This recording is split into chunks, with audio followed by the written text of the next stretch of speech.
Welcome back, welcome back. Entertainment purposes only.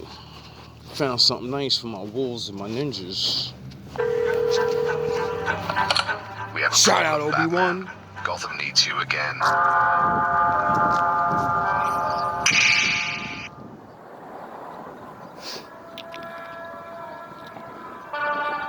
Lucifer Morningstar, also known as Samael the Lightbringer, the Morningstar.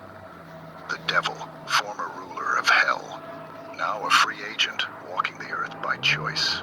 Immortal, indestructible, older than time, charismatic, hedonistic, calculating.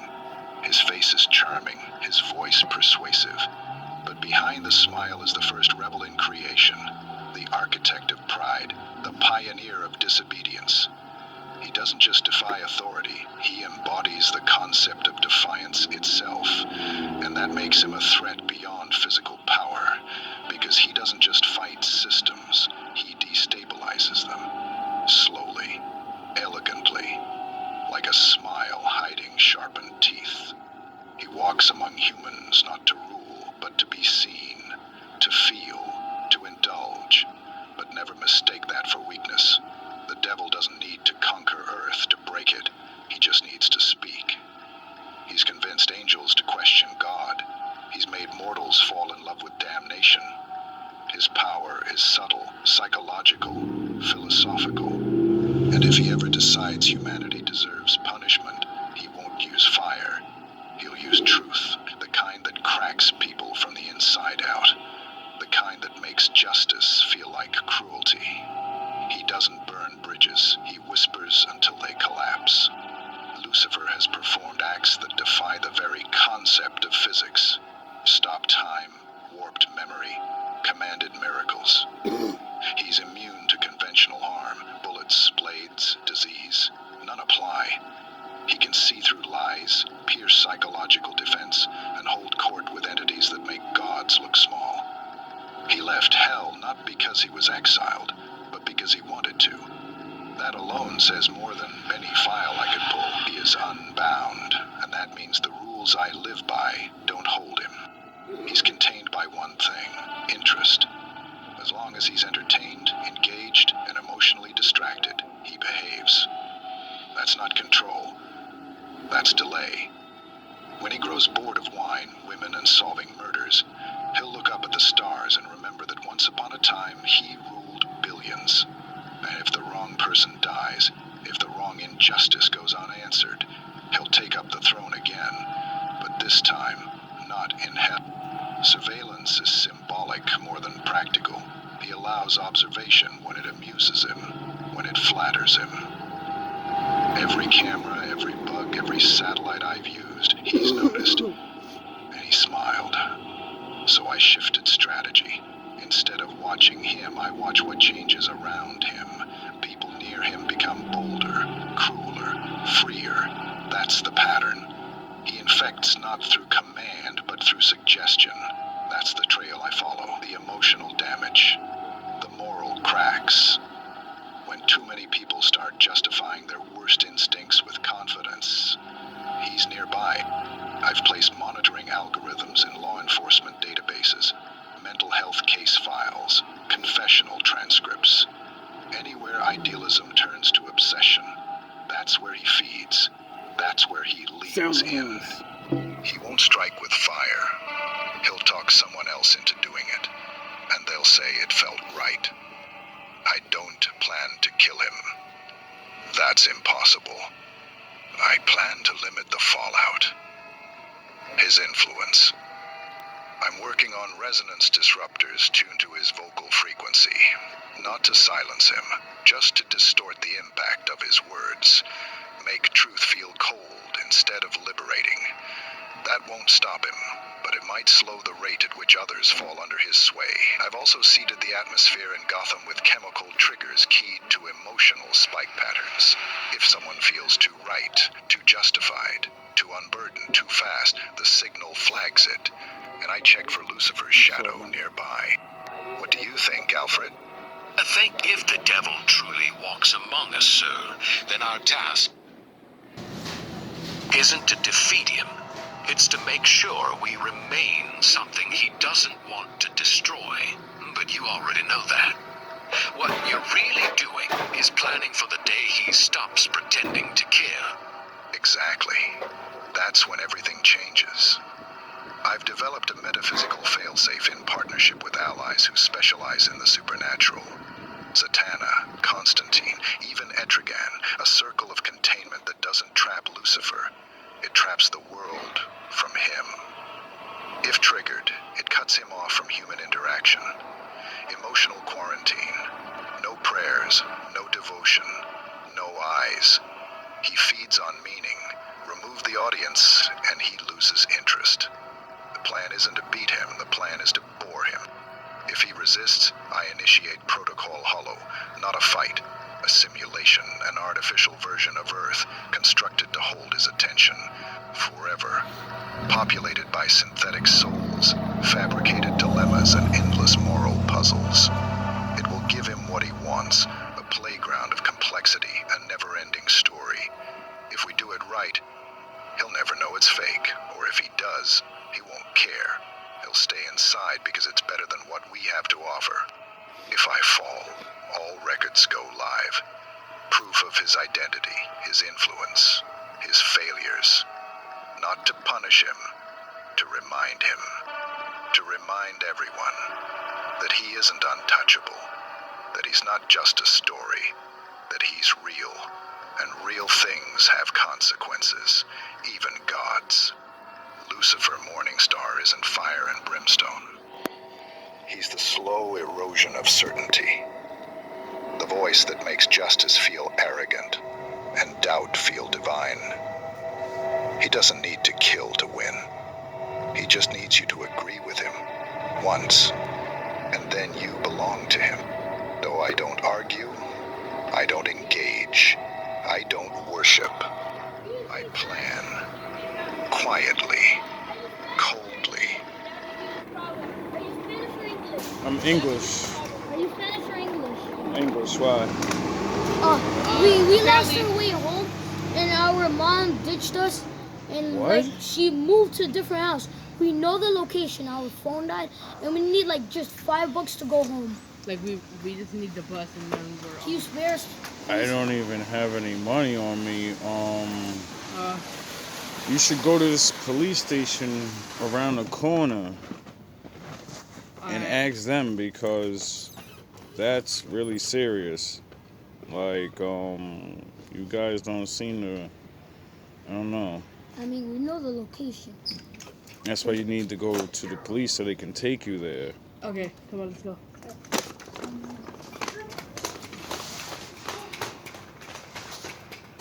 Really? Yo. Yeah, I'll try anything. Really. That's not strange. You ever have two kids come up to you and say, I need $5, but we both on little scooters. My mom moved somewhere or something. What was that? Laughing, smiling in your face though. No desperation of, it's nighttime and I don't know where I am. Can the random black guy help me? Not all these other Spanish people walking around. Really? Cause in a normal world, you know, kids are usually next to their house around now, and you know, it's very strange for that event right there. And then when I tell them the police station's right up the block, they go, okay. Not can you show me? Because I don't know where I am. No, okay, all right, I guess can't get $5 out of you. Like, what is going on in the world?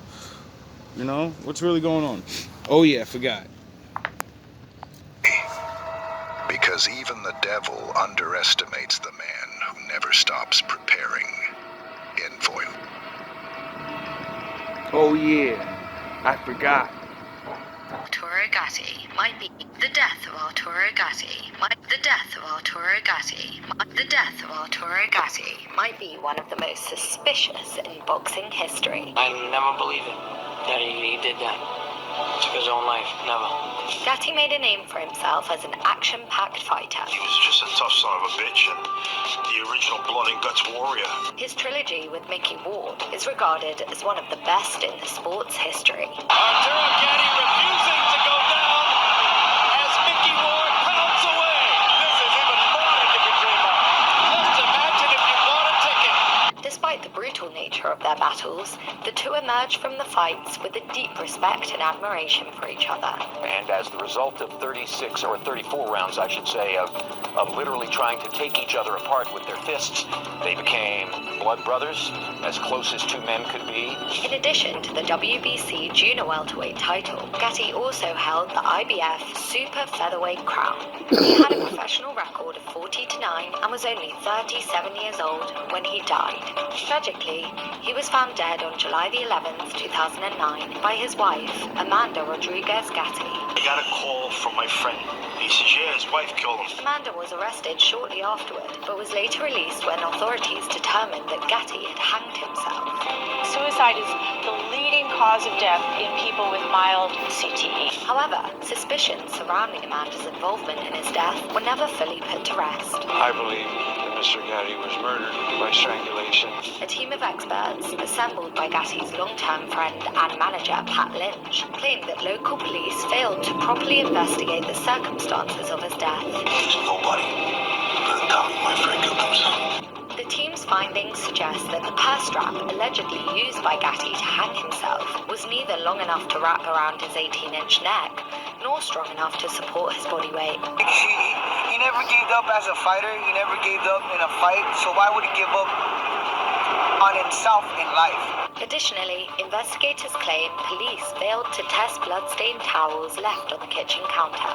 Ora, nós mergulhamos durante 16 dias na total investigação.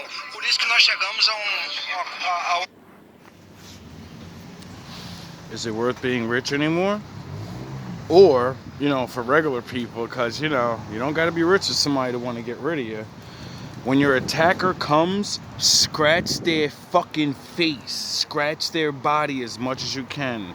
Oh, I know it sounds stupid and like you're a fucking woman, but no. It's for a reason. Scratch the shit out of anything and everything on their body. Just scratch faces. Get their skin in your nails. So, you know, there's DNA evidence and shit. Then they gotta do extra hard work, like take your fucking fingers off, you know? Then they can't make it look like you hanged yourself.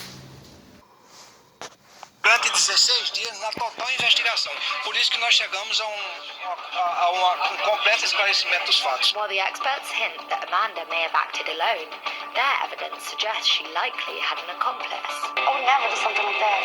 They claim money was the motive behind Gatti's death and believe Amanda had murdered him to collect more than $7 million from his estate.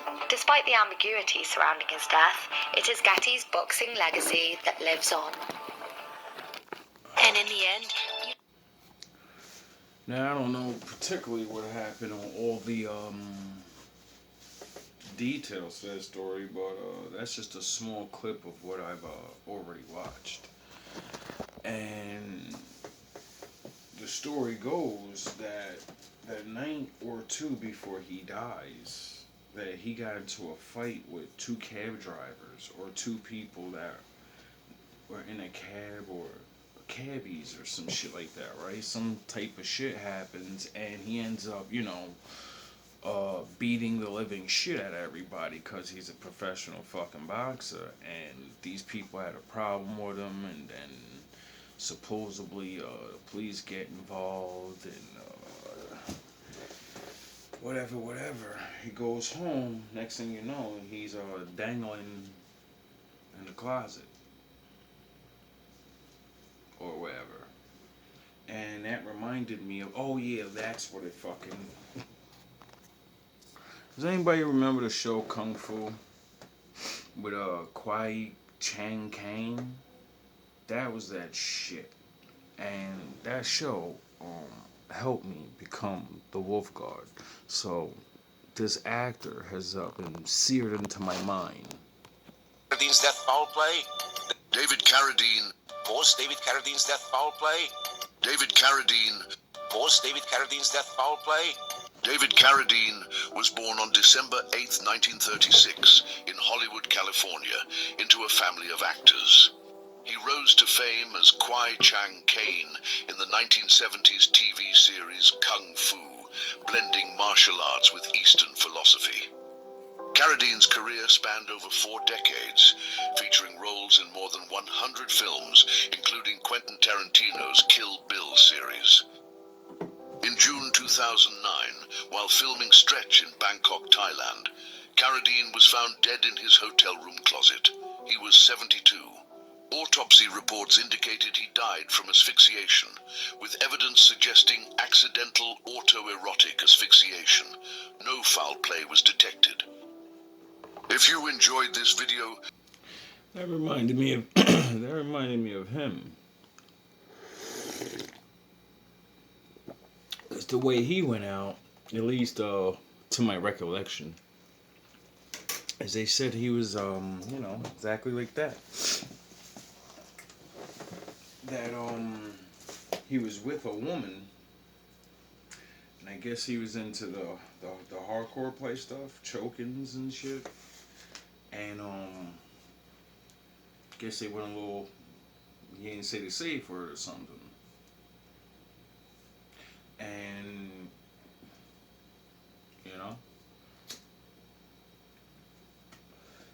with Gotti,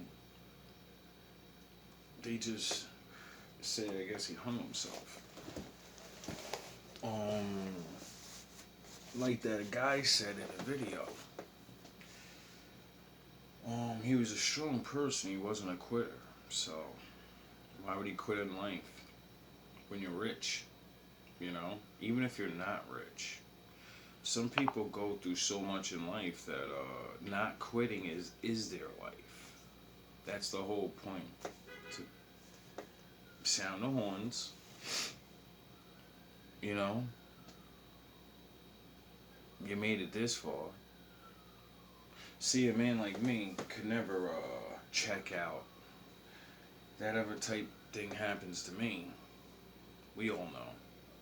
Because, one, it's against my rules as a man.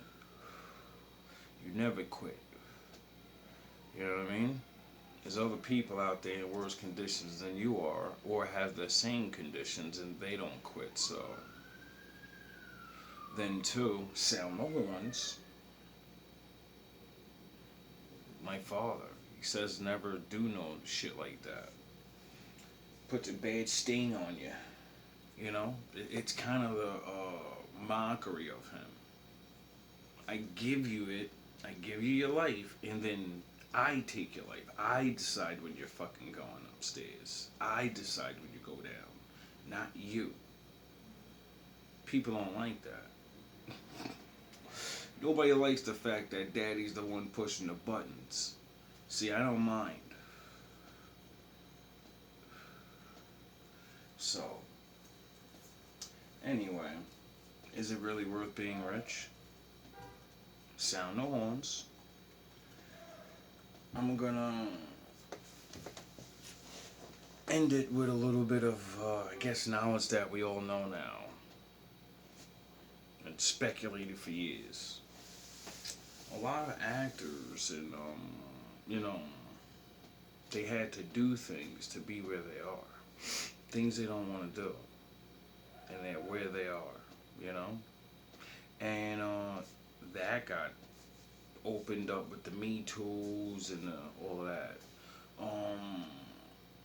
A lot of rappers, singers and whatever, that just got opened up.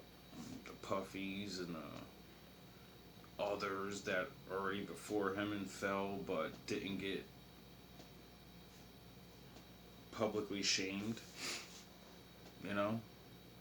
Kind of the point of what I'm making is all these people have enough or more than enough, and is it worth it? Because Churro seemed like a regular boxer, you know what I mean? They say sports is rigged or whatever, who gives a fuck? I don't even know. Back in my day, it looked real. It looked really real. Now, he seemed to ride off in the sunset, unlike most professionals. They do commercials, they get in the movies, they become something else, they start fucking selling Bitcoin or some shit. I don't even remember hearing that guy's name after his career. He just took his money. He had a wife, or if you want to call it that, because it seems like a setup to me. Why?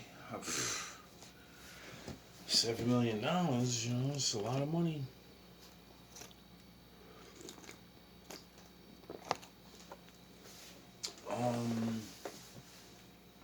I've realized some people are just, it's always been the plan since they met you. I've said it many times, a lot of people don't like people. Some people play for the long game. And it seems like it's like really catching up to a lot of men. I don't know if it's like both sides, because we're watching people get outed that have been known, or people have been bringing up these fucking things for years, right? And then there's other people that are just regular. They were in the game. Seems like they're regular, and they get done dirty. So it doesn't matter if you're on that side or that side. You're getting done dirty. Is it worth being rich anymore? Then I'm going to move this series on to later of the countless other people that are regular we never hear about, because I'm just starting to get a whole lot of different weird shit on my feeds about like lottery winners and other business rich CO guys and fucking, And it seems like even if these people are nobodies, meaning they're not famous, but they're loaded. And everyone turns. So it's like having money is a fucking curse or something. I really don't understand. It's the thing we all fucking chasing, and then you get it, and then everyone fucking tries to destroy you to get it. What the fuck is the point of even getting it then? To have endless battles and shit? And that's just the fucking friends and family. We're not even talking about the others that are out there that don't want nobody else to fucking... I don't want you to best my company. I don't want you to be better than me. You can be in a game maybe, but we've been here for years, nigga. You get it? So I don't know.